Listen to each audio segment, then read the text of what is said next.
Então, gente, boa tarde. Vamos adentrar a última sessão da Job Design, a palestra de encerramento, que gentilmente será feita pelo Guilherme Enkler Correia Meyer. O tema da palestra de encerramento será Design e Especulação no Antropoceno. Eu vou apresentar brevemente aqui o Guilherme, depois eu passo a palavra a ele, vai fazer a exposição entre 40 e 45 minutos, e depois a gente volta, né, para as perguntas, para as questões, para debate, né, que é o que faz a gente se aproximar mesmo nesse momento remoto. Então, eu vou ler aqui a mini biografia dele. O Guilherme é designer, educador e pesquisador. Está associado ao programa de pós-graduação em design da Universidade do Vale do Rio Sinos, Unicinos, em Porto Alegre. Foi professor visitante na Georgia Tech e atua como professor visitante na Maestria de Desenho e Produtos na PUC do Equador. Tem pós-doutorado pela Georgia Tech em 2020 e pela Universidade Federal de Santa Catarina em 2012. E é doutor em design pela PUC Rio em 2010. Seu trabalho está voltado para os temas de experimentação e do antropoceno junto às práticas de design. Queria agradecer a presença do Guilherme, dizer que eu sou uma admiradora do trabalho dele, do trabalho dos colegas dele lá na Unicino, tenho muita admiração pelo trabalho da Karine, do Carlo. Então, para mim, é sempre um aprendizado. Tenho ido a algumas bancas lá e tenho aprendido e encontro uma ressonância muito grande naquilo que eles fazem. Então, é uma honra e um prazer te receber, Guilherme. Bom, Raquel, obrigado pelas palavras, pela introdução e pela generosidade na tua fala. E, bom, eu queria fazer, inicialmente, então, fazendo um agradecimento, tá, a esse convite feito pelos organizadores, e especialmente a lembrança da Raquel e essa disposição dela, assim, super contagiante e inesgotável, né, por pensar e elaborar esses modos de fazer design nesses tempos tão obscuros e por também entender que é importante que a área se perceba nesse alicerce de colaboração e de coletividade. Então, eu não pude acompanhar todo o evento, mas eu acompanhei algumas discussões, acompanhei a palestra inaugural da Maria Cecília, agora também essa última conversa entre a Raquel e a Zoe, mas tenho acompanhado, pelo menos indiretamente, o evento como um todo, e queria expressar um reconhecimento meu sobre o trabalho super bem feito assim nessa organização da jornada, né? Dos espaços de discussão, da sensibilidade na identificação dos temas, né, que estão sendo discutidos aqui, nas reflexões que estão sendo apresentadas. Isso é muito notável, assim, e deve ser elogiado, especialmente, né, elogiado esses êxitos todos, especialmente nesse momento tão obscuro, né, intrincado, sombrio e tão pouco favorável à pesquisa, né, como o momento que a gente vive agora no Brasil. A minha fala, ela é, claro, eu pensei numa argumentação que foi um pouco se aperfeiçoando e se modificando a partir da fala inaugural ali da Maria Cecília, da professora Maria Cecília, né, que falou sobre, nos convidou a pensar nesse importante fenômeno da contemporaneidade, das crises todas, né, de uma crise que se amplia inesgotavelmente para as dimensões ambiental, social. Ela falou também das fake news, enfim, pelas discussões todas, assim. Então, conforme eu vou pensando o meu argumento, eu vou lembrando, por exemplo, das coisas que a Raquel e a Zoe estavam discutindo agora há pouco, sabe, que são colegas que eu admiro muito o trabalho e me percebo assim muito influenciado pela condução dos trabalhos delas. Enfim, eu admiro muito esse trabalho que vocês vêm fazendo também no Design Anthropology e aí no Maranhão e no Rio de Janeiro. Enfim, queria começar dizendo que é importante, que importa eu trazer uma explicação sobre o meu ponto de largada para essa reflexão. E eu não sei se está sendo compartilhada a tela, acho que sim, né, Raquel? Eu estou aqui, deixa eu ver se eu estou visualizando isso corretamente. Que eu estou vendo aqui. Mas a Gabriela pode compartilhar para ti, se você preferir. Tá, tu pode fazer isso, Gabriela? Tá, Gabriela pode. não está monitora hoje, gente. Tá. Daí eu vou te sinalizando quando para tu mudar mudar as telas, tá? Obrigado, Gabriela. Então, bom, deixa eu ver uma coisinha aqui. Tá, agora sim. Bom, eu escolho, eu parto de uma compreensão do design enquanto uma prática situada, né?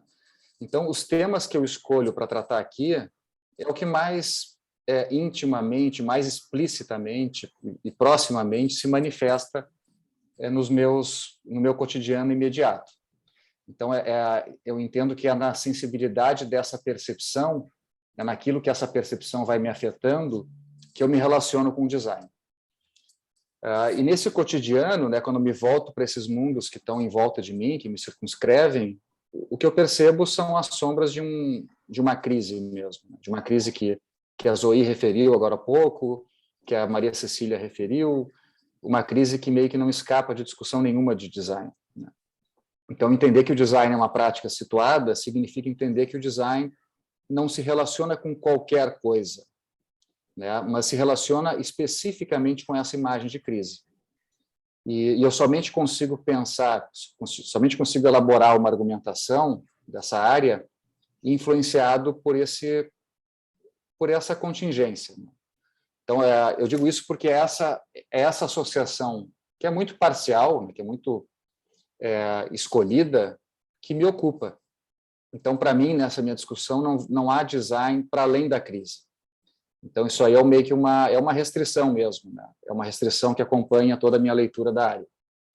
Eu não vejo isso como um apequenamento, né? Mas uma lente que eu delimito para pensar o campo, né? Ou para fazer uma brincadeira semelhante à brincadeira que a Dana Haraway faz, que também foi referida agora há pouco, é a inclinação que eu escolho para me inclinar para o campo. Então, existem outros designs para além dessa crise? Nessa leitura que eu faço, não há design algum, né? Isso, então, de certa forma, é restritivo, evidentemente, mas essa restritividade é um pouco que me impulsiona. Assim, eu procuro ver nessa restritividade alguma coisa de uma força fecunda, né, que me inspira, que é fervilhante, né? E daí eu acabo pensando que ou bem eu me inflamo junto a esses dramas da situação, que aqui eu vou pensar no viés de uma crise, né, que também pode ser chamada de crise do antropoceno, ou eu percebo que não há como eu me impulsionar a transformação nenhuma. Então, agora eu escolhi assim trazer alguns episódios dessa crise, né, que está no meu entorno, né? Claro, é um jeito de eu inventar a crise, de eu selecionar, né, nessa parcialidade que me acompanha, eu apresentar um retrato dessa crise, pelo menos parte de um retrato que eu faço da crise. E depois de falar um pouco sobre essa ideia de crise, eu queria falar um pouco sobre como eu penso nos desafios, ou em um desafio do design, né, a partir dessa compreensão inicial. Então, Gabriela, tu pode passar, por favor, para a primeira imagem ali?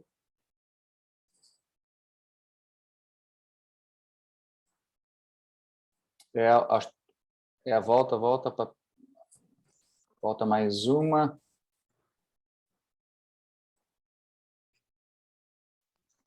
Volta mais, tem uma imagem, acho, inicial ali de um fogo, de uma queimada. Tá, agora sim. Bom, vocês viram já mais ou menos como se estivesse assim num Instagram, né? Eu não sei muito bem como é aquele jogo de imagens que se faz, que se passa várias imagens ao mesmo tempo, mas vocês já viram mais ou menos como é o retrato dessa crise, né? Que inicia nessa imagem aqui de uma queimada, né? E é claro, não é novidade que o mundo está queimando, né? A gente é cada vez mais frequentemente impactado por imagens como essa aqui que eu selecionei, da Amazônia em chamas, né, em 2021. O que é novo é que, aos poucos, a dimensão, a frequência e o tipo dessa destruição vem cada vez se tornando mais intensificado, né? E o que é novidade é que essas queimadas deixam de ser novidade, né? Elas deixam de ser surpresa. Elas vão se naturalizando, né, um pouquinho aos nossos modos e elas viram uma unidade, né? Um bloco meio que transparente, meio que invisível, que não se percebe mais. É muito difícil enumerar essas queimadas, mesmo as queimadas mais recentes, né? Mesmo as dos últimos anos. Eu vi recentemente uma entrevista com uma bióloga chamada Ana Bárbara Barros, numa entrevista que ela deu para o site G1, que diz que somente no sul de Minas Gerais já foram registradas mais de 2.400 ocorrências de incêndios florestais de janeiro a julho de 2021. Né? Então, a quantidade é difícil de mensurar, assim como também é difícil posicionar isso geograficamente, né? Elas estão em todo o local, né? Elas acontecem no sul de Minas, acontecem nos Estados Unidos, acontecem na Amazônia, acontecem na Grécia, no Líbano, na Rússia, na Itália, no Canadá, recentemente. Enfim. Pode passar a segunda imagem, Gabriela, por favor. Aqui uma outra imagem da crise, né, que imediatamente surge a mim, assim, essa ideia, essa imagem de um racismo e de uma intolerância, né, elas compõem essa imagem imediata da crise que está no meu entorno. Então, vocês acompanharam também George Floyd, né, esse negro de quem foi tirada a possibilidade de respirar em maio do ano passado.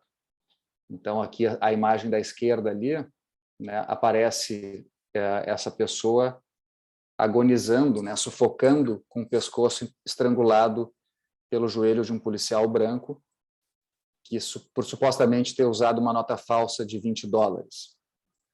Pode passar a imagem, Gabriela, por favor. Aqui mais uma imagem, né, em Myanmar, recentemente.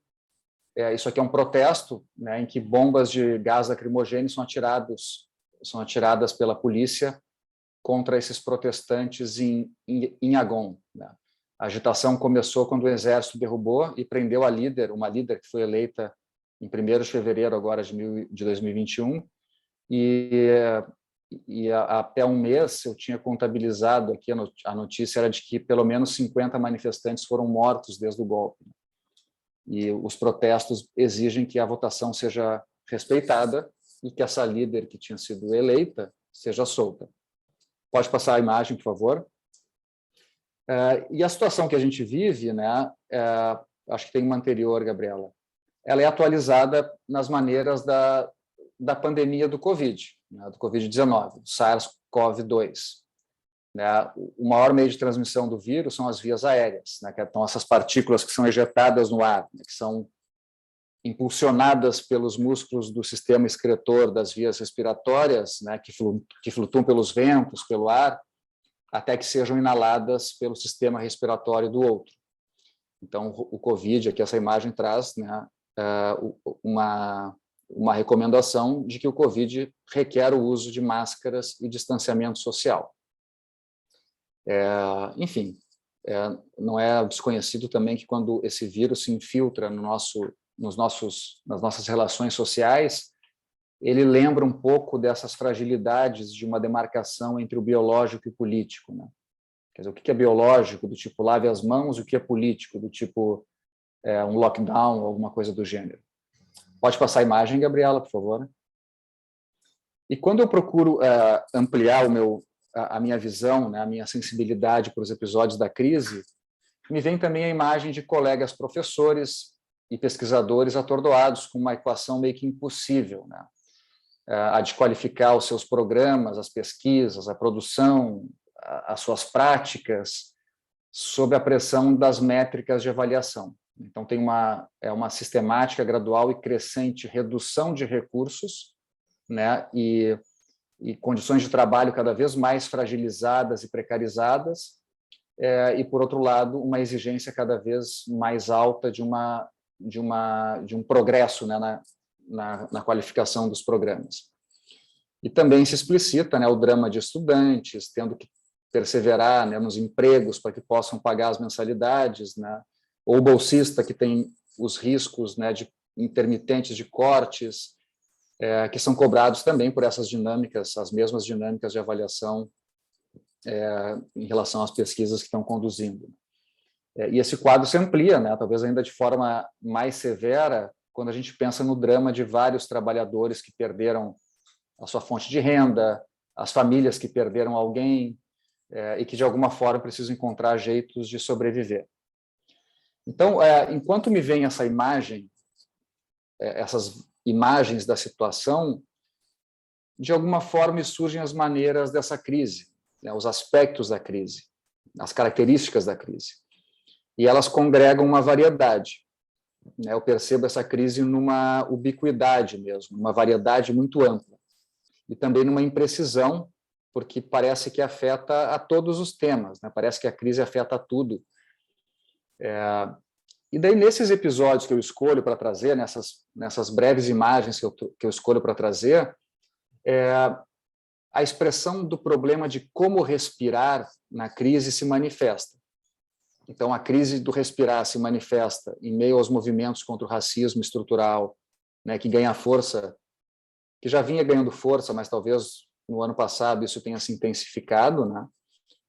O assassinato de George Floyd por esse policial branco é um traço de uma violência contra a possibilidade de um negro respirar.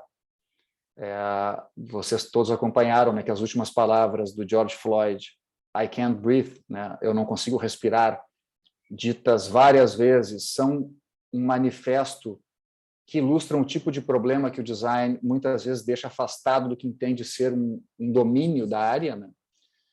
Os manifestantes em Myanmar, que são impedidos de gritar, né, a plenos pulmões em meio a uma atmosfera preenchida de gás lacrimogêneo, as fumaças das queimadas da Amazônia, né, que estão também em outros lugares, estão na Austrália, nos Estados Unidos, em Portugal, né, essas fumaças, essas queimadas que intoxicam o ar e impedem uma vida, impedem o ecossistema de respirar. Também o ritmo que nos pressiona, né, o dia a dia numa sociedade que fica alicerçada nesse pilar econômico e que requer eficiência crescente, incessante. Enfim, são todos esses episódios que engrossam visceral e linguisticamente o problema da crise que nos afeta, que nos assola. E eu vejo aqui que esse sufoco, né, que está na vida moderna, que está no negro, que não consegue respirar, que está nas queimadas, esse sufoco nos envolve em todos os níveis, em intensidades. Então, ele se manifesta e nessa crise ele é estimulado numa magnitude plena, né, em toda a magnitude da ideia de sufoco. E daí, quando eu trago essa ideia de crise para o design, eu penso imediatamente que investigar o problema de como respirar é tocar a amplitude da crise. Quer dizer, então, como respirar com as queimadas que dizimam as florestas na Amazônia? Como respirar em protestos com gás lacrimogêneo? Como respirar quando não se é um ator privilegiado? Como respirar em uma cidade que privilegia os automóveis e desconsidera o nível de emissão de dióxido de carbono, por exemplo? Como respirar em uma dinâmica social que opera nessas bases de produtividade, de otimização, de resultado, de competição, que nos assombra com esses riscos de um fracasso produtivo? Como respirar diante do aquecimento climático, do verão e invernos violentos, com temperaturas cada vez mais extremas, como aconteceram agora no Canadá, né, que fez no verão, 50 graus, e tem um inverno super rigoroso? Como respirar quando se é aluna, professor, mãe, funcionário, viúva, órfão, operário, e se precisa lidar com esses problemas de ansiedade, de estresse, de sobrecarga, de tantas pressões, né, no momento em que qualquer sinal de indisposição ou de fragilidade pode soar muito mal aos olhos de um empregador e colocar mesmo em risco, né, o sustento de uma família ou de um indivíduo, né? Enfim, são questões essas, são problemas, né, que me sensibilizam para o respirar enquanto o problema de design na contemporaneidade. E reconhecer esse respirar enquanto problema de design me leva, né, e me leva porque eu fui treinado no design desse jeito, a uma delimitação do problema. Então, quando eu procuro me valer das minhas bases de design, eu logo sou chegado a uma formulação, né, que seria como criar maneiras de respirar na crise. Mas daí, antes de tomar essa imagem do problema, né, de formular o problema desse jeito e me estimular sobre as possibilidades de o design criar maneiras melhores, preferíveis, né, para usar daquela definição do Simon, de se respirar, eu meio que permito me distrair assim, dessa continuidade, né, dessa processualidade que é tão familiar para mim. Né? Sobre o meu modo habitual, eu construo essa leitura, essa tendência do problema, né, a partir de uma inércia, que me lembra que eu devo seguir, né, com os métodos de design centrado no humano, no usuário, e de uma possibilidade de resolver esse problema entregando um produto satisfatório. Então, eu provavelmente entregaria um produto que referiria a uma visão de bem-estar. E quando eu procuro, né, o motivo desse meu desestímulo, eu percebo me pensando em que eu possa desacreditar das possibilidades de o design projetar outros modos de respirar, ou de projetar uma solução para esse problema de como respirar. O otimismo que eu sempre coloquei, né, naquele modo como eu fui ensinado, no seio do design, ele é perturbado quando eu me permito vivenciar essa situação obscura dessa crise que eu procurei referir nesses primeiros slides. Então, é um problema assim, de pensar esse otimismo. Né? Eu sou influenciado em problematizar, eu sou levado a problematizar essa ideia de otimismo. O otimismo ele compreende uma qualidade particular do tempo em que o futuro é o reino, né? O futuro é o reino em que o prêmio habita. Né? O otimismo ele é uma peça imprescindível no modernismo, né? E é um vetor pujante do capitalismo. O tempo do otimismo ele tem uma dimensionalidade única, uma dimensionalidade elástica. Né? Não tem nenhuma irregularidade, né? Não tem nada que escape a esse ritmo determinado do otimismo. O ritmo é acelerado, evidentemente, e nessa dinâmica do antropoceno, ele requer sempre uma aceleração incremental. Mas não tem problema, né? Quando a gente incorpora o otimismo, isso não é uma matéria para ser problematizada, porque todo o esforço, né? A dor, o sacrifício, a miséria, as dificuldades que a gente enfrenta para acompanhar esse ritmo, eles serão justificados pelo prêmio que vai estar lá no futuro, pelo prêmio que a gente vai alcançar no final.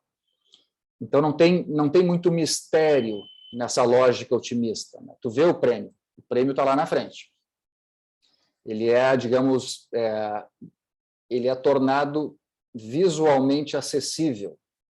A trajetória para chegar no prêmio é árdua, mas vale a pena lutar por ele.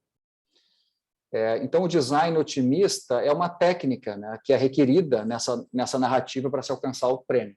Tu incorpora o design enquanto uma técnica e tu vai chegar no prêmio. O problema é que esse caráter elástico que eu referi, né, é que o prêmio ele vai se movendo, né, à medida que tu imagina estar chegando próximo a ele. Então, esse tempo elástico requer a imagem de um produto. Então, o produto é o resultado, né, desse teu esforço, de uma vida que aceita esse drama, né, da crise. O produto é a visão de uma boa vida, né, um bom estar. Né? Ou, para fazer uma analogia com o problema de respirar e sufocar, o prêmio é um respirar tranquilo e pleno, né, que está lá na frente, mas que nunca chega. Isso é um pouco o problema das visions, né, que é um tema muito, muito presente aqui no design estratégico, que é a nossa área de concentração aqui na Unicinos. As visions, que se ampliam para a ideia de cenários, elas são fundamentalmente não situadas. Quer dizer, então, essa ideia de vision, ela implica uma redução, né, porque futuros múltiplos e futuros incertos, eles são reduzidos a 1. E sempre tem uma separação, né? Uma separação entre o momento em que a gente pensa esse futuro, né, e o local em que o futuro reside, né? Então é necessário um progresso, né, para tu chegar nesse futuro. E nessa visão, a substância que vai lubrificar esse elástico, né, que vai tornar o futuro cada vez mais distante e inacessível, é o otimismo, né? O otimismo tem uma característica não crítica, né? Um espírito não crítico que é essencial. E daí, nessa lógica otimista, se tu não alcança essa vision, né, um respirar tranquilo, né, o prêmio é porque tu não foi eficiente o bastante, tu não progrediu como era esperado, né, no teu processo. Quer dizer, então, nessa lógica, existe uma referência, né? Algo é esperado. O teu sucesso ele vai ser legitimado a partir de um tipo de expediente validativo, né? Tu tem uma referência anterior e é aquilo que vai balizar o teu processo. Então, essa ideia de recompensa e prêmio nos mostra como o utilitarismo é uma técnica política, né? Tu vai ser premiado a partir daquilo que a sociedade, né, que a gente pode pensar como ciência aqui, vai considerar útil, né? Enquanto práticas que são entendidas como prejudiciais, nesse sentido de utilidade, vão ser punidas. Se eu sou, por exemplo, um cientista ineficiente, se eu não pontuo, né, a partir das métricas, né, dos periódicos indexados, eu vou ser punido. Enfim, é uma operação que precisa nos reduzir assim para um sujeito não histórico, né, que nunca está envolvido com o que está acontecendo, né? E esses episódios passados, do nosso passado, vão ser acionados objetivamente, assim como os episódios futuros, né? São coisas que não vão me afetar diretamente, né? Bom, quando eu me afeto pela situação da relação do design com a crise, né? Claro, percebendo sempre o design enquanto uma engrenagem poderosa para a sustentação dessa crise, né? Para a promoção da crise, né, especialmente na ideia de um ritmo de aceleração incessante, eu sou aos poucos levado a inverter essa leitura que eu fazia do problema de design à contemporaneidade. Eu sou levado a pensar no design não enquanto prática que deve criar novos modos de se respirar, mas modos de contemplar o sufocamento. Isso não então, ao invés de pensar em como resolver o problema de respirar na contemporaneidade, eu sou levado a pensar em como contemplar essas dificuldades, né, esse sufocamento. Isso não é simplesmente uma posição nihilista, né? Isso é o reconhecimento de que a gente está diante de uma crise incontornável e que a gente precisa fazer o design de modos de viver essa contingência. Então, assim, fazendo uma relação com essa pesquisa do antropoceno, que é uma pesquisa que a Raquel comentou rapidamente ali quando me apresentou, que eu desenvolvi recentemente agora na Georgia Tech, e também acompanhando simplesmente os episódios, né, dessa crise do aquecimento climático, por exemplo, a gente logo vê que não tem muita razão para presumir que a gente vai reduzir o aquecimento global, ou que vai alcançar o que é proposto pela Cúpula do Clima, né, que aconteceu recentemente. Então, o relatório, por exemplo, publicado agora, recentemente, no mês passado, do IPCC, deixa claro que as mudanças climáticas estão ocorrendo de modo rápido, generalizado, e que estão se intensificando, né, e que a atividade humana é responsável por elas. Então, são dados esses que nos remetem, nos lembram um pouco essas maneiras do antropoceno.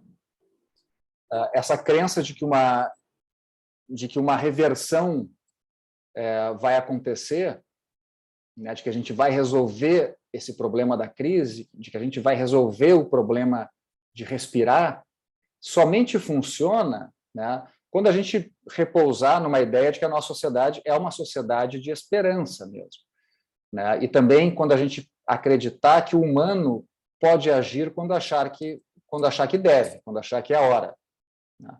Ou quando a gente acredita que encontro um conforto num pressuposto de que a ciência e tecnologia e o design podem consertar toda a implicação dessa ideologia capitalista, aceleracionista, que é abastecida, né, por combustível. Então, não há modos de a gente agir contra a crise pensando que podemos controlar o futuro, elaborar visions e cenários de tempos distantes preferíveis. Então, nessa leitura, né, o que eu proponho é, de certa forma, né, com aspas, aceitar o sufocamento. É uma compreensão que evidentemente, né, pode soar como desestimulante, pelos motivos evidentes, né, mas que também acho que pode nos trazer um esclarecimento fundamental, né, que nos põe, que põe a mim, né, e eu gostaria de externar aqui, uma questão que me parece decisiva para o design, que é qual o papel do design quando não há mais futuros?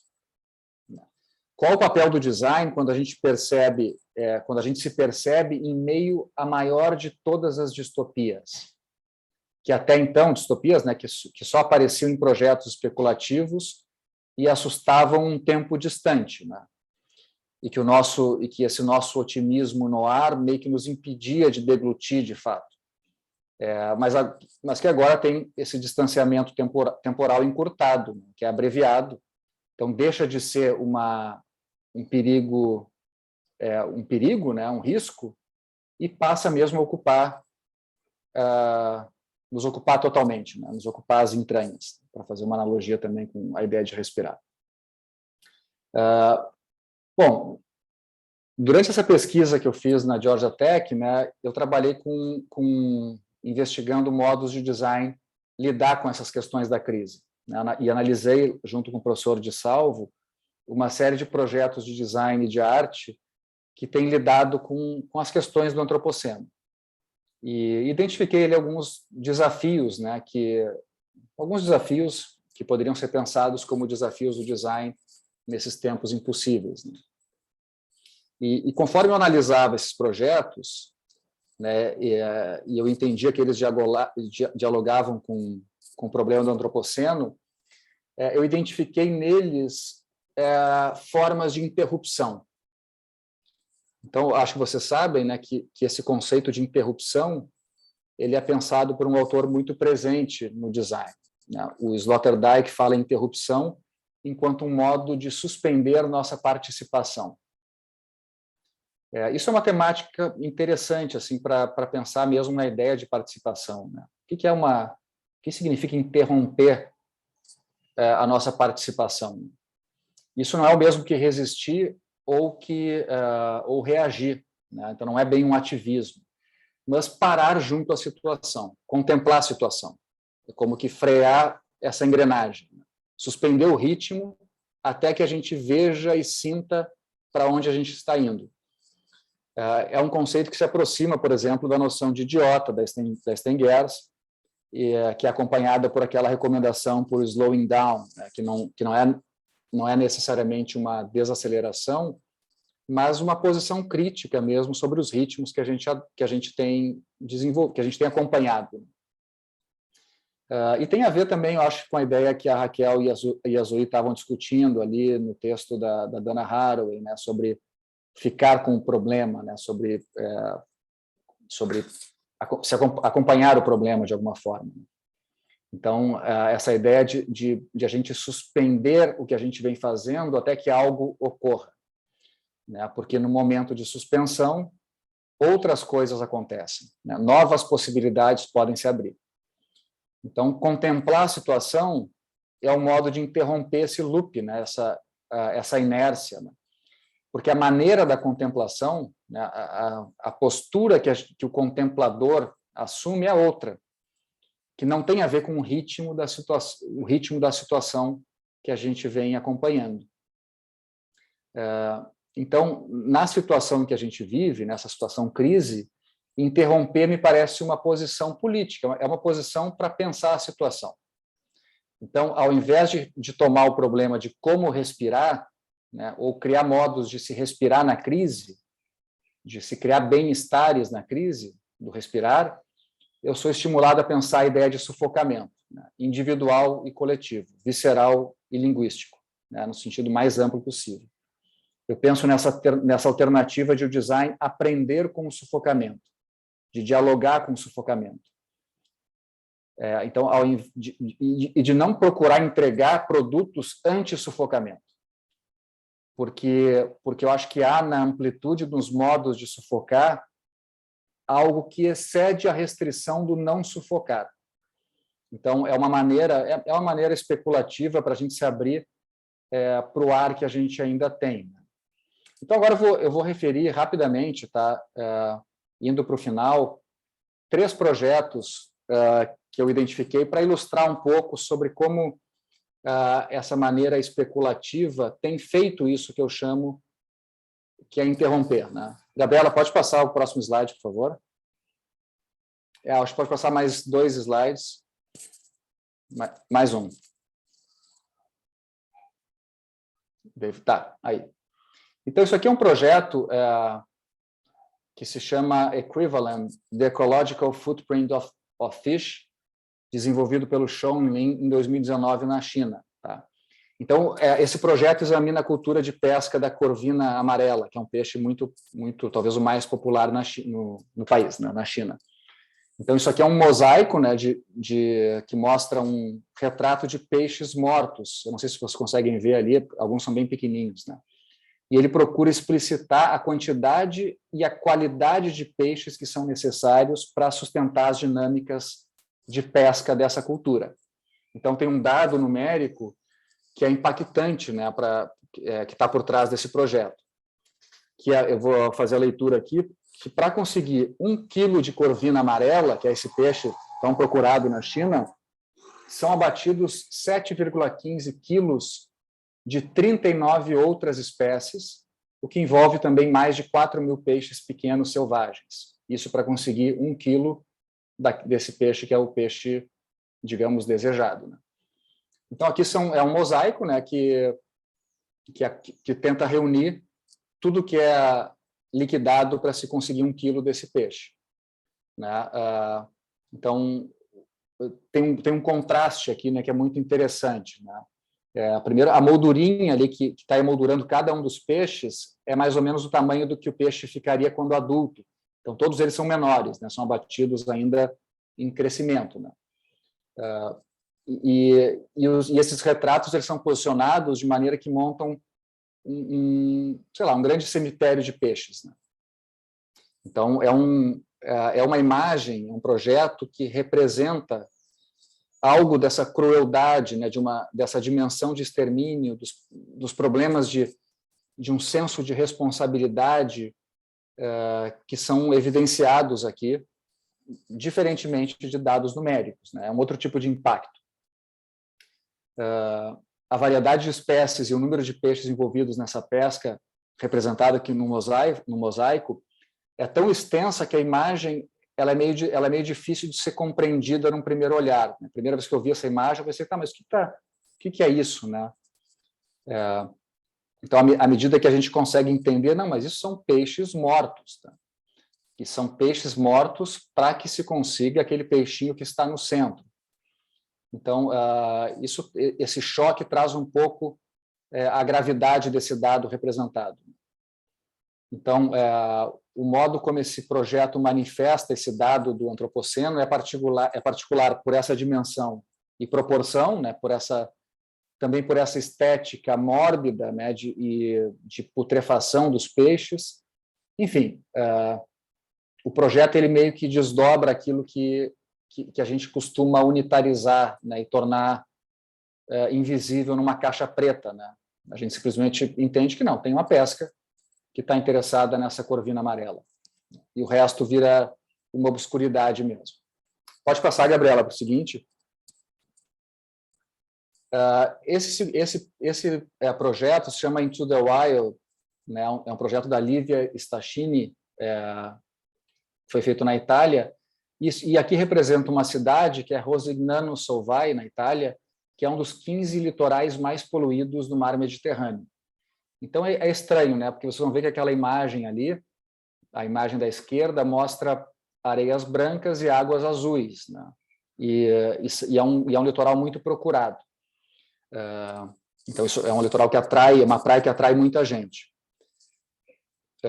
A questão é que é uma cidade com muitas fábricas de produtos de higiene, né? E ao invés do impacto da ação da soda cáustica, né, que são usadas nessas fábricas e despejadas no ambiente, ao invés desse impacto ser repulsivo, ele modifica a coloração da água e da areia, tornando as duas atrativas. Então, as pessoas interagem com a praia superpoluída porque ela é percebida como uma praia bonita. A praia, paradoxalmente, né, a praia é bonita por causa da poluição. E o projeto, então, nos leva a notar algo que é escondido dos olhos, né? O paradoxo é que a poluição aumenta por causa da nossa obsessão por limpeza. Então, são fábricas de produtos para limpeza, né? Quer dizer, a poluição aumenta por causa do nosso desinteresse em notar o que não está explicitado ali. Então, esse projeto, e da imagem ao lado, né, o projeto é uma instalação com uma série de experimentos construídos para formar esses cristais de sal e soda cáustica. E o terceiro projeto, pode passar, Gabriela, por favor, é um projeto bem mais conhecido, eu acho, da Mary Mattingly, que foi desenvolvido em 2013 nos Estados Unidos, uma artista, que se chama House and Universe. E o projeto manifesta assim um pouco de uma faceta de se viver nesse regime capitalista orientado pelo consumo. Então, o projeto que essa artista fez é uma bola de objetos que reúne o lixo que ela produz em períodos específicos. Então, esses produtos descartados, eles são unidades por trás das quais há uma rede planetária de insumos, de trabalho, de esforço, de energia, de destruição. Então, todos esses objetos são desaparecidos nas nossas dinâmicas de consumo, né, de substituição, de descarte. Então, são objetos que a gente usa, todos nós usamos aqui, né, mas essa bola desaparece. Né? A gente não consegue notar essa bola de objetos. Então, essa representação aqui, ela revela como são opressivos, né, pesados, volumosos, repugnantes, esses nossos modos de vida, né, ou os modos de vida dessa sociedade de consumo. E daí, ao invés de unitarizar esses produtos numa transparência despercebida, eles são aqui explicitados, né? E mostram como é difícil, né? A artista está puxando aquela bola com esforço, né? Como é difícil viver atrelado a esse peso todo. Né? Bom, então agora, por fim, esses projetos especulativos, eles são referidos aqui pelo modo como eles nos levam a notar atores desprezados, né? Como aqueles peixes que não têm valor comercial, dinâmicas que são obscuras, como, por exemplo, o impacto da soda cáustica no meio ambiente, e aqui, nesse caso, essas práticas insustentáveis, né, das nossas dinâmicas de consumo. O problema de como notar está relacionado, né, nessa argumentação a uma falta de sensibilidade que nos impede de notar coisas que as nossas sensibilidades são treinadas a não notar. Então, não são esperadas essas coisas. Então, a gente precisa de projetos que nos destreinem desse processo de obscurecimento. Notar, nesse sentido, envolve aprender a sofrer o sufocamento. Sofrer o sufocamento das queimadas, né, o sufocamento do racismo estrutural, da pressão da vida moderna, das pandemias, sofrer a dor desses atores negligenciados, muitos dos quais são fantasmas, né, de atores já extintos. E isso não tem nada a ver com empatia, né, que nos separa do outro. Né? Isso é uma característica de projetos que nos ensinem sobre essa interdependência, né, que pode ser pensado também nos termos de uma simbiose. Né? Então, notar essas maneiras de crise nesse mundo impossível, irreversível, requer exceder essa dinâmica de problem solving, né, de problema-solução. E requer nos reconhecer como incapazes de algo enquanto designers.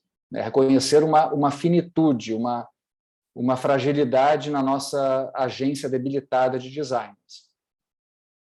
E esse estado contemplativo requer especulação, né? Vale lembrar que a Stengers fala que especulação nada mais é do que uma força contra a probabilidade. E, ao especular, esses projetos referidos possibilitam uma disponibilidade para notar algo que os nossos modos usuais acabam por não notar. Então, aqui eu penso a especulação enquanto uma maneira de criar esses espaços de contemplação. Então, a especulação não é pensada aqui como uma maneira de superar a crise, né, mas uma maneira de aprender a viver com ela. Pode passar o último slide, Gabriela, que eu acho que é só um obrigado. É isso. Obrigado pela presença de todos aqui, pela possibilidade de eu apresentar o meu argumento.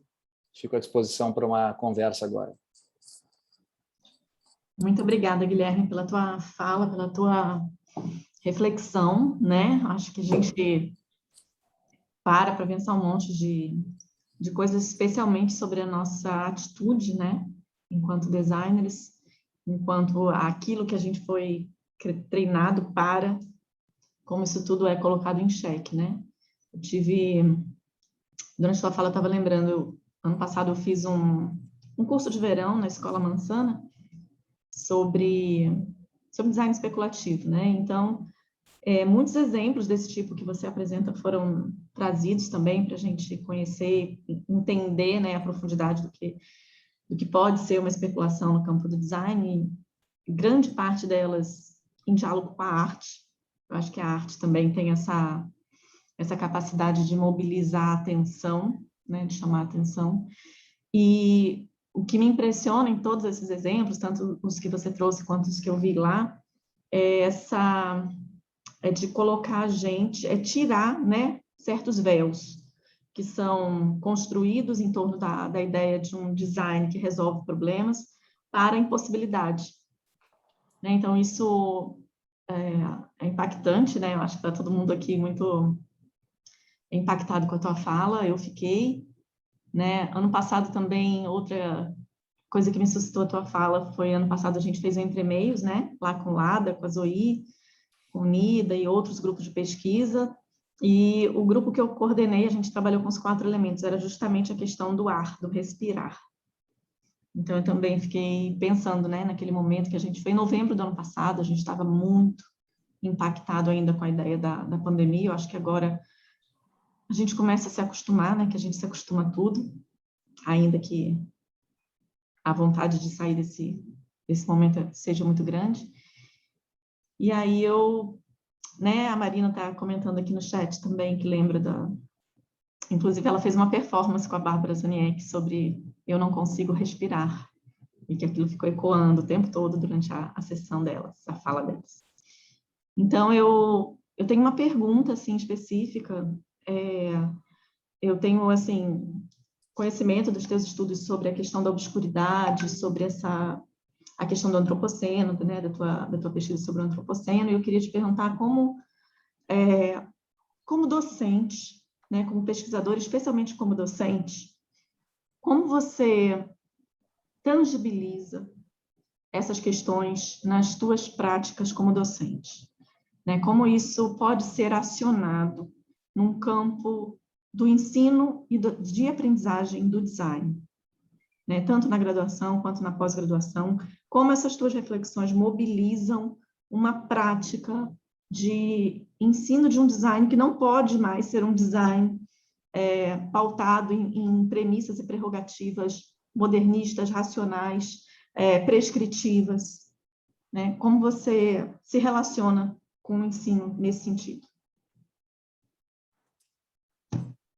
Bom, Raquel, eu não sei se a minha experiência ela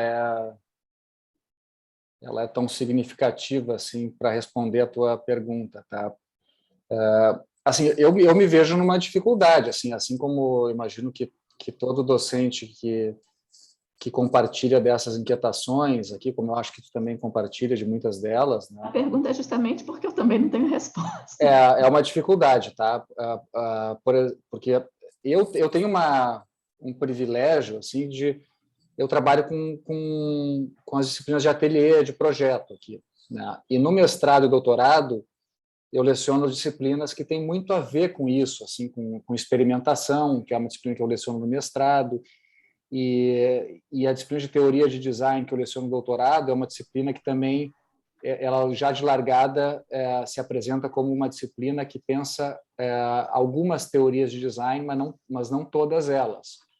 Então, eu tenho um privilégio porque eu consigo assim, conduzir a minha prática, assim como docente, nesses contextos, né, nesses âmbitos assim de mestrado e doutorado, por causa dessa facilidade, né, digamos, dessa pertinência entre o que a disciplina requer de mim e o que eu estou disposto a oferecer a ela. Mas, em muitos outros contextos, eu tenho dificuldades, né? Por exemplo, eu oriento trabalho de graduação, os TCCs, né? Trabalho de conclusão de curso, que é como a gente chama aqui. E ali eu me percebo mais frequentemente diante dessas dificuldades, né? Porque a gente tem uma sistemática de avaliação que é um pouco mais dura, assim, né? Eu me lembro que na conversa anterior ali com a Zoe surgiu, né, surgiu uma pergunta desse tipo, assim, acho que foi a Kátia, né, a Kátia, né, o nome dela, que perguntou, a professora Kátia, falou sobre alguma coisa do tipo, mas aqui me pedem produtos, né, no TCC. E a gente também tem isso, ainda que o design estratégico ele tenha uma característica que eu acho que é mais favorável a esse tipo de crítica, né, através do conceito de meta-design, a gente tenta incorporar uma postura crítica incessante assim, nas nossas práticas. Ainda assim, a gente tem um currículo, né, de graduação que fragmenta assim, o design nessas caixinhas, né? Então, a gente tem um semestre design de serviço, outro semestre design de produto, outro semestre design territorial, e daí os alunos vão identificando, né, a caixinha em que eles se adequam melhor, e depois o TCC é desenvolvido naquela métrica, né? E daí tu não tem muito espaço para fazer um trabalho de orientação que seria influenciado por esse argumento que eu trouxe aqui hoje, né? Porque como é que tu vai problematizar, como é que tu vai partir de uma leitura crítica que problematiza como numa especulação, né? Toda referência, né? Quer dizer, não tem uma referência pregressa na especulação, né? A maneira da especulação é outra, que não a da interpretação. Ela o que te move a especulação é mesmo uma imaginação, né? uma fantasia. Então, como é que tu vai fazer um trabalho em que tu fundamentalmente tem que escapar dessas referências normativas anteriores, né? Que, por exemplo, dizem que não, até aqui tu pode ir, porque aqui é produto. Depois daqui, tu já está avançando para serviço, e se tu for nessa direção, tu vai ser prejudicado, tu vai ser penalizado. Então, eu frequentemente me vejo diante disso, sabe? E daí eu não sei muito bem, isso é uma pergunta que também ficou em mim depois da conversa ali que tu teve com a Zoe agora há pouco, né, e com a Kátia, que foi até que ponto, né, a gente, enquanto designer, deve assumir uma posição mais frictiva, né, mais combativa, mais ativista, né, mais de conflito, ou a gente deve trabalhar numa diplomacia, né, porque o que acontece muitas vezes é que a gente, por exemplo, aqui, todos aqueles que são afeiçoados a essa ideia de crítica, eles meio que não precisam ser persuadidos desse argumento, né? Ou é claro, a gente faz uma discussão pensando que isso possa ser sofisticado, mas essas pessoas não são as que mais precisam ser persuadidas disso. E aquelas que precisam, né, elas não vão conseguir, a gente não consegue estabelecer um diálogo, porque indo numa perspectiva frictiva, né, friccional, a gente meio que a gente meio que se afasta de uma diplomacia, e eu acho que às vezes a gente está construindo uma política que não é bem a que a gente precisa. Então a gente meio que não se ocupa dessa dimensão política quando a gente se restringe ao nosso grupo, assim. Então isso é uma questão que eu não sei, né? Eu não tenho muito clara para mim, mas é uma questão que eu frequentemente me deparo, né? Sobre que tipo de diplomacia possibilitaria uma transformação como o que a gente precisa. Isso no âmbito de de ensino, de pesquisa, de mercado, de práticas, né, de nós mesmos enquanto cidadãos éticos, né? Enfim, é uma questão muito difícil, né, Raquel, essa que tu me fez. Me Então, deparo com ela também, Guilherme, eu queria só compartilhar as angústias. Pessoal, a gente pode abrir o microfone para fazer pergunta, para fazer colocações, não necessariamente perguntar, no chat também, quem preferir. Eu estou vendo aqui o Christian, ele tem, além de uma cabeleira linda ali, ele tem uma camiseta do Grêmio ainda por cima, né? Foi uma homenagem. Eu sou gremista. Estou em Porto Alegre, não falei, eu estou aqui em Porto Alegre, que é onde eu moro. Alguém gostaria, gente, de aproveitar a presença do Guilherme aqui com a gente? Ou está todo mundo já cansado do dia, da reta final da job?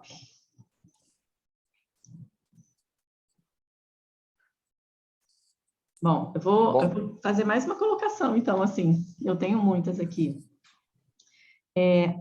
Dentro dessa perspectiva, Guilherme, eu até trocando uma ideia mesmo, né? Aproveitar o espaço para a gente conversar. Eu acho que eu sempre me coloco um pé dentro e um pé fora, sabe? Eu acho que eu não sou a pessoa do embate, né? Eu acho que não tenho, de fato, que ir para esse embate. Eu acho que tem regras que a gente pode subverter e outras não. Eu acho que a gente tem que... a fricção, ela existe, né? Ela precisa existir. Eu acredito nisso, né? Enquanto pessoa que me inquieto com essas questões da forma acadêmica, especificamente. Acho que as formas e as formas me incomodam profundamente. Acho que... Mas, por outro lado, acho que a gente tem que dialogar, né? Isso é uma coisa que estar com o Ingold me ensinou, né? Que é o conhecimento que vem de dentro. Então, não dá para a gente criticar e fazer pelo lado de fora, mas pelo lado de dentro, né? Que é o conhecimento que vem de dentro, que é o nome do projeto do Ingold, né? Knowing from the Inside. Então, eu acho que se apropriar e subverter essas próprias engrenagens, né? E especular com essas engrenagens, eu acho que é um caminho que eu tenho escolhido, né? É método que a gente precisa, então vamos trabalhar, vamos subverter esse método. É uma estrutura X que a gente precisa desenvolver, é um produto que precisa no final, então vamos qualificar que produto a gente está desenvolvendo, que não é esse outro produto. Então, o diálogo textual, né? Olha, essa metodologia, ela não é uma pesquisação, ela é outra coisa. Ela parece com a pesquisação assim, assim, assado. Então, é nessa discussão. Dá trabalho, né? Porque você tem que dizer tudo que você é e tudo que você não é, ao mesmo tempo. Então, é uma costura, né? São as táticas e estratégias. Que você mas eu concordo contigo, acho que ou bem o design ele assume esse enorme desafio assim de pensar sobre novos modos de construir conhecimento, né, de fazer pesquisa, de problematizar os métodos e essas maneiras, né, das formas e das formas ali, ou não tem muito porquê, né? Porque o que eu vejo muitas vezes na pós-graduação do design, nas pesquisas em design, é o movimento assim para uma tautologia, né? Que olha, a teoria já funciona muito bem, eu vou lá e aplico ela num outro lugar e digo que ela realmente funciona muito bem, né? E isso é muito problemático porque a gente vive num momento muito crítico, né? Então a gente está no fundo do poço, né? E a gente fazer tautologia, né? A gente se percebe totalmente fracassados enquanto humanidade. E a gente vai aplicar teorias, né? E se o design é uma área inventiva, né? Que tem na transformação, né? Talvez a característica mais pujante, mais essencial, né? Se essa área não se encarregar desse desafio, né? Eu não sei muito que outras áreas poderiam fazer isso, né? E daí eu acho que para fazer isso eu concordo contigo, né? Quando tu vai no Ingold para buscar assim de dentro, né? essa motivação, né? Eu me lembro de de um conceito da Octavia Butler, essa autora feminista, que fala de obsessão positiva. Não tem nada a ver com positivismo, né? Mas qual é, e também não tem nada a ver com otimismo. A obsessão positiva dela é aquilo que te move, né? É uma curiosidade, né? E o que a gente vê quando o design acaba fazendo uma ciência, né, de uma repetição, né, como por exemplo, eu aplico uma pesquisação, né, ou métodos muito mais rígidos, né, como é mais frequente, a gente precisa meio que deixar de lado, né, essa curiosidade, assim, esse senso de uma desconfiança, de que alguma coisa é desconhecida, né, que alguma coisa está errada, que alguma coisa que nos move, né? Isso é muito grave quando a gente vê assim alunos entrando no mestrado, no doutorado, sem essa motivação, né? Como se não, eu já sei o que eu vou fazer, né? Eu já tenho o meu problema de pesquisa, eu já tenho o meu método, eu já sei qual vai ser meu campo. Então, quase que ele já pode escrever sobre o que ele vai achar, né? Quais são os achados da pesquisa dele. Então, eu acho que eu concordo assim que a gente precisa encontrar maneiras de preservar e estimular essa chama, né, tão individualizada, assim, tão própria de cada um, essa curiosidade, né, que eu acho que o conceito do Ingold e da Octavia Butler podem nos ajudar nesse sentido. Isso. Gente, queria fazer o encerramento agradecendo imensamente o Guilherme pela sua palestra. Foi muito instigante, para mim foi impactante, né? Acho que esse pensamento que ele nos traz nos deixa reflexivos, né? Após 3 dias aqui de muita coisa que a gente viu.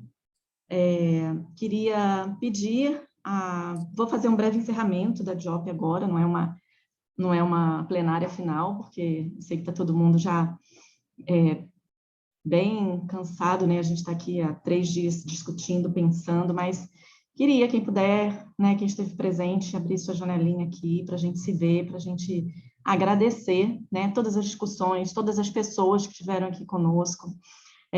A gente sabe, ambos, né, um evento remoto, um evento presencial, cada um tem a sua característica específica, ambos são bons, ambos têm vantagens e desvantagens.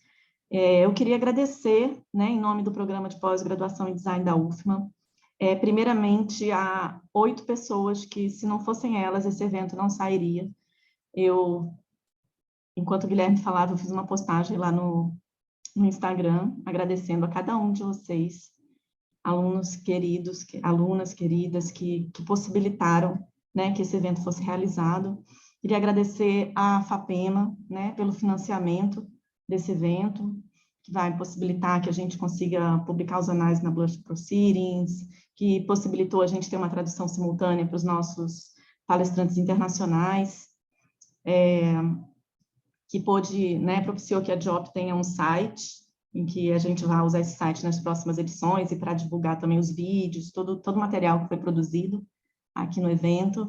Queria agradecer ao corpo docente, né, do programa de pós-graduação em design da UFMA, pela participação, né, por estarem junto, por participarem do comitê científico, por coordenarem todas as sessões técnicas do evento, pelo fórum, pela coordenação dos fóruns, então, a coordenação das palestras. Então, acho que um evento como esse se faz assim, com muita gente. Queria agradecer, né, ao Denilson, como vice-coordenador do programa, por todo o apoio, a Lívia, a Rosane, a Ana, ao Diniz, né, todo mundo, a professora Cássia, que também participou com a gente, a todos os alunos da graduação, aos professores do Departamento de Desenho e Tecnologia, aos nossos colegas das outras instituições, pessoal do Procad também, da UENG, que esteve muito junto com a gente, a Kátia, pela sua palestra também ontem. E é isso, eu queria agradecer a todos os egressos também, que apresentaram trabalhos, que participaram, e agradecer, deixo a palavra aberta, se alguém quiser fazer alguma colocação, e dizer que eu estou muito feliz. Acho que a gente conseguiu realizar um evento muito especial.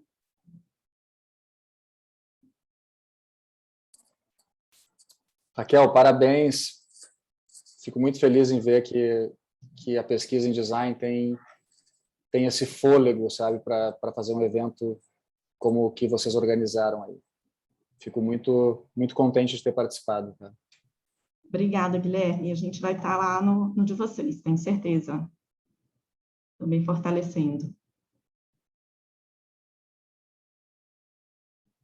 Mais alguém gostaria de fazer alguma colocação? Tem várias pautas. E dar parabéns para todo mundo, para os alunos. Foram 3 dias muito intensos e muito felizes, de muitos diálogos e muitas questões que ficaram, né, para a gente continuar discutindo no programa. Então, eu acho que foi muito rico. Cada vez a Diop está ficando mais encorpada, né, e se transformando aí numa referência em seminário de pós-graduação. Então, parabéns a todos, você, todos os alunos, todos que participaram. Várias palmas aqui, Raquel, no chat. Estou vendo, agora estou vendo aqui. Obrigada, gente. Então, um beijo grande. Maiane já deve ter feito todas as fotos, que ela gosta das fotos. Cobra da gente as fotos. Obrigada a cada um de vocês que estiveram presentes na Diop. Um beijo, gente. Beijo. Tchau, pessoal. Agora era hora de ir para a litorânea, né? Com que hora? Aê! Sextou! Sextou. Um beijo, gente. Obrigada. Um abraço, gente. O evento Obrigada, foi lindo. Guilherme. Um abraço. Obrigado, Raquel. Tchau, tchau. Tchau.